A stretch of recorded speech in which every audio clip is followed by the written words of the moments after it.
kawan-kawan media cetak, media online, media elektronik, televisi, radio, live streaming online.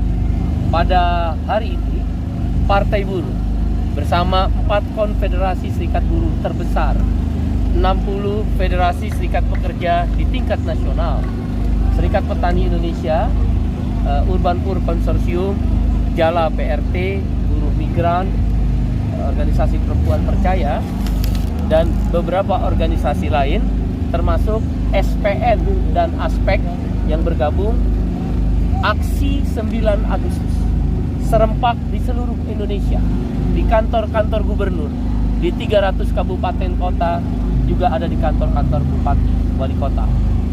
Tuntutan yang diajukan adalah 6 tuntutan. 1. Cabut Omnibus Law Undang-Undang Cipta Kerja. 2. Naikkan upah minimum 2024 sebesar 15%. 3. Cabut presidensial threshold 20% menjadi 0%. 4. Revisi parliamentary threshold yang juga harus dimaknai menjadi 4% dari total kursi DPR RI. 5. Cabut Undang-Undang Kesehatan. 6. Wujudkan Jaminan Sosial JS 3H, Reforma Agraria, Kedaulatan Pangan, dan RUU PPRT. 6 isu ini dibawa serempak dan akan aksi terus-menerus. Bila mana pemerintah dan DPR tidak memenuhi tuntutan, Partai Buruh bersama organisasi buruh dan kelas pekerja lainnya, kami mempersiapkan mogok nasional. Berhenti stop produksi 5 juta buruh di seluruh Indonesia, melibatkan 100.000 pabrik-pabrik akan berhenti, begitu pula dengan supir-supir pelabuhan dan bandara. Hari ini khususnya DKI, Jawa Barat, Banten masuk ke Jakarta. Tadi tercatat hampir 200 bis, lebih tepatnya 190 bis. Berarti hampir 10.000 buruh hari ini melakukan aksi. Selain itu, KSPSI Andi Gani juga terlibat dalam aksi pada hari ini. Omnibus Law sudah masuk dalam sidang di Mahkamah Konstitusi dan sudah masuk sidang saksi ahli dan saksi fakta. Karena itu kami meminta kepada Hakim Mahkamah Konstitusi sebagai satu-satunya partai politik, yaitu Partai Buruh, yang mengajukan judicial review ke Mahkamah Konstitusi, gugatan Partai Buruh dikabulkan. Karena ini akan terjadi sesuatu aksi yang lebih meluas, termasuk mogok nasional, kalau Mahkamah Konstitusi tidak mengabulkan gugatan Partai Buruh bersama organisasi serikat buruh, yaitu uji formil Undang-Undang Cipta Kerja.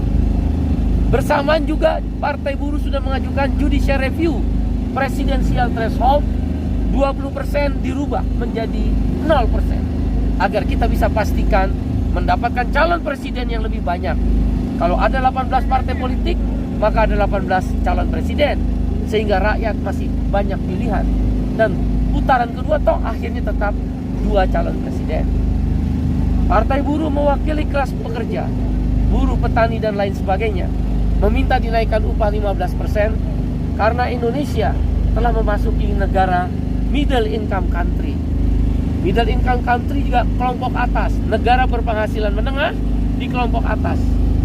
Penghasilannya adalah income per kapita 4.500 US dollar per bulan, atau 67.500.000 rupiah.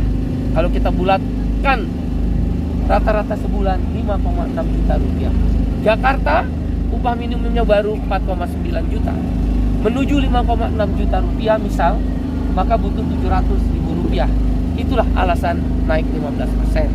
Dan hasil penelitian Litbang Partai Buruh dan juga Litbang Serikat-serikat Buruh, KHL, kebutuhan hidup layak, naik di sektor makanan, perumahan, transportasi, pendidikan naik hampir 20-30%. Jadi wajar untuk rebound mengejar ketertinggalan, naik upah minimum 15%. Samping itu juga sudah 3 tahun berturut-turut tidak naik upah, Kemudian juga ada pemotongan upah 25% harus dikembalikan. Itu alasan yang ketiga, naik upah minimum 15% tahun 2024. Undang-undang kesehatan kami minta dicabut karena mandatory spending. Maksudnya berapapun biaya kita sakit, kita semua rakyat Indonesia ditanggung BPJS. Ini dirubah dengan undang-undang kesehatan menjadi money follow program, efisiensi. Jadi nanti kita urus bayar. Misal sakit jantung selama ini 100 juta dibayar penuh oleh BPJS Kesehatan. Nanti dengan undang-undang kesehatan udah disahkan 70 juta misal dibayar BPJS Kesehatan, kita bayar 30 juta. Bisa-bisa kita diusir sebelum sembuh. Ini berbahaya, komersialisasi. Kita minta itu Menteri Kesehatan yang bankers diganti aja, ya, Menteri Kesehatannya, karena dia bankers komersial. Begitu pula iuran akan meningkat dengan program KRIS, karena nggak ada lagi kelas rumah rawat inap, kelas nggak ada 1, 2, 3, kelas 1, 2, 3 lebur jadi semua kelas sama. Akibatnya iuran pasti tarik ke tengah. Di tengah itu 75.000. Sekarang kita bayar 42.000, naik nanti jadi 75.000. Dan kita minta juga parliamentary threshold 4% dimaknai dari total kursi DPR, kira-kira 25 kursi. Hasil penelitian Litbang Partai Buruh mempunyai potensi 20-30 kursi. 30 kursi kami akan hilang karena 4% dari suara sah nasional 6,4 juta. Itu berat. Tapi kalau 4% dimaknai parliamentary threshold dari total kursi, maka kami akan masuk parliamentary threshold. Dan kami minta diwujudkan jaminan sosial JS3H, reforma agraria, tanah dikembalikan pada petani. Sertifikasi bagus, tapi harus ditingkatkan. Redistribusi tanah ke petani, ya, kembalikan tanah pada rakyat. Jangan ada kriminalisasi petani. Perahu untuk nelayan. Undang-undang PPRT segera disahkan, perlindungan pekerja rumah tangga. Dan juga tentunya kita mengharapkan kedaulatan pangan, tidak ada lagi impor.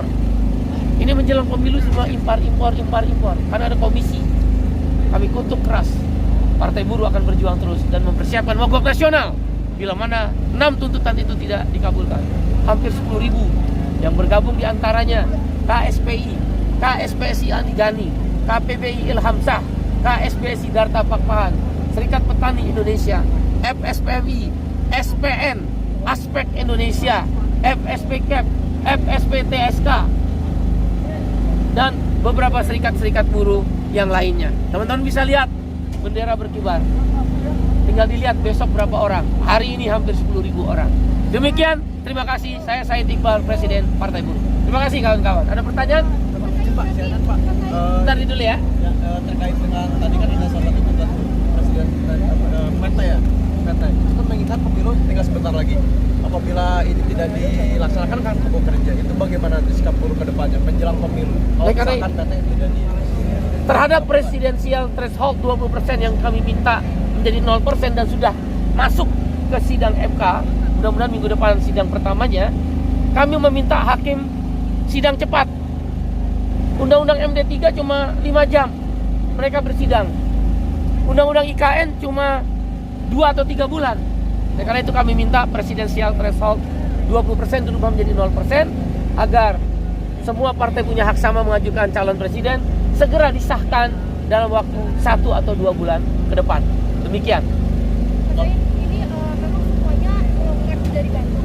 Mau nanya aja, mau penegasan hal ini. Baik, sebelum aksi Agustus 9 Agustus, sebelum aksi 9 Agustus sudah ada long march jalan kaki elemen partai buruh. Ya, ada brigade, ada Garda Metal, ada Laskar SPN, ada Kopaskep, ya, dan laskar-laskar lainnya. Long march dimulai 2 Agustus dari Gedung Sate Bandung dan baru tiba. Teman-teman bisa lihat, baru tiba long march di Jakarta selama 8 hari. Selama 8 hari berinteraksi dengan masyarakat. Setiap kota-kota yang dilalui, Bandung, Cimahi, Bandung Barat, Purwakarta, Karawang, Bekasi, dan Jakarta, itu masa buruh maupun masyarakat umum menyambut. Bahkan ada yang memberikan buah, memberikan makanan. Antusias masyarakat menjelaskan bahwa pemilu kali ini mereka ingin mencari presiden yang sesuai dengan harapan masyarakat, setidak-tidaknya kaum buruh. Dan mereka menginginkan cabut Omnibus Law, Undang-Undang Cipta Kerja, naikin upah 15%, dan juga cabut undang-undang kesehatan, wujudkan jaminan sosial, JS3H, reforma agraria, kedaulatan pangan, dan RUU PPR. Demikian kawan-kawan. Ada batas waktu juga, Pak. Ada batas waktu nggak terkait tuntutan Partai Buruh ini? Kami minta tuntutan ini segera, sekitar 2 bulan ke depan paling lama. 2 bulan ke depan, Pak. Tidak dipenuhi 2 bulan ke depan kami mogok nasional. Demikian ya kawan-kawan. Terima kasih semua. Terima kasih. Izin bang. Yang Long March sudah datang ya. Iya, terima bang. Oh iya, Di saya situ. akan serah terima Long Iya, March. silakan. Ya, teman-teman bisa Kasih jalan. Buka jalan. Buka jalan.